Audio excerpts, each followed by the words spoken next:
Recently, I went down a YouTube rabbit hole on physical media and why you should own your favorite movies, your favorite albums, your favorite video games.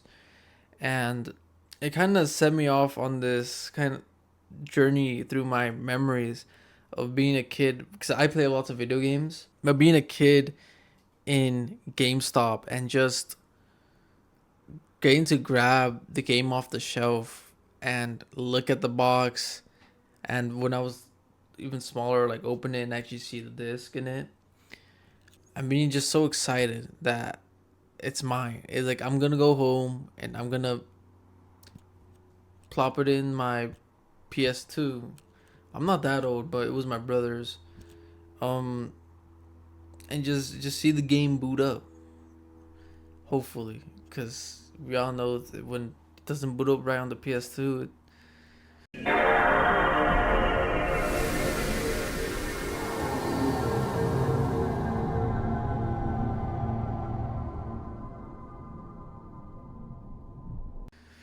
it's nightmare fuel, especially when you're little.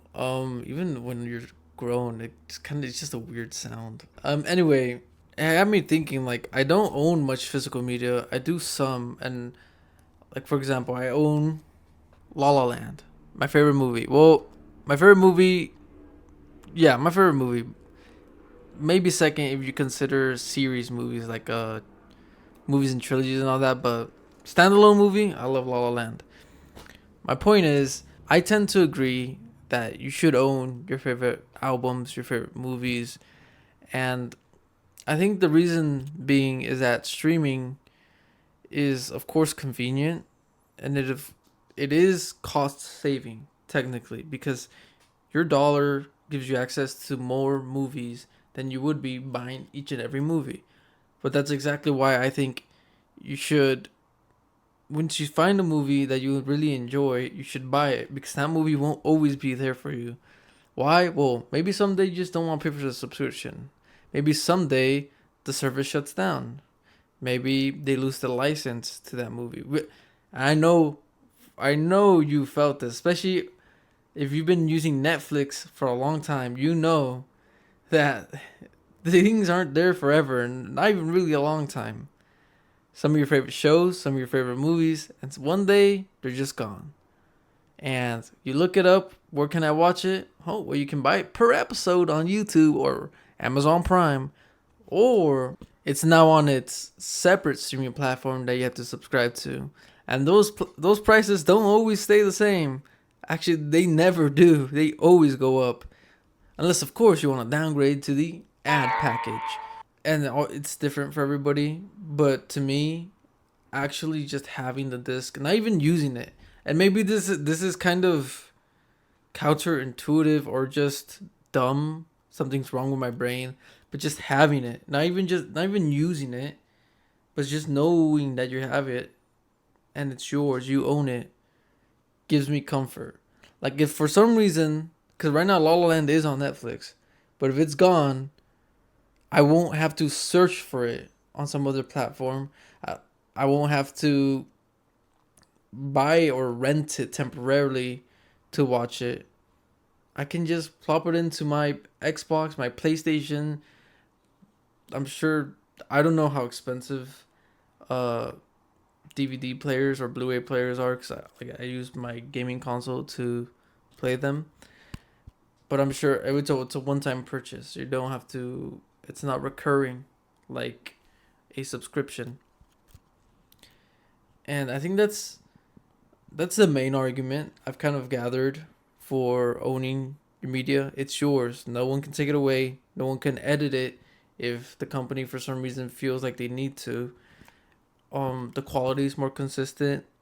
The sound is more consistent, and you get what you pay for, right? You know, well, hopefully you know the movie that you're buying, and you love it. It's a lot of times, and a lot of you probably know this feeling is that you get on Netflix and there's nothing to watch.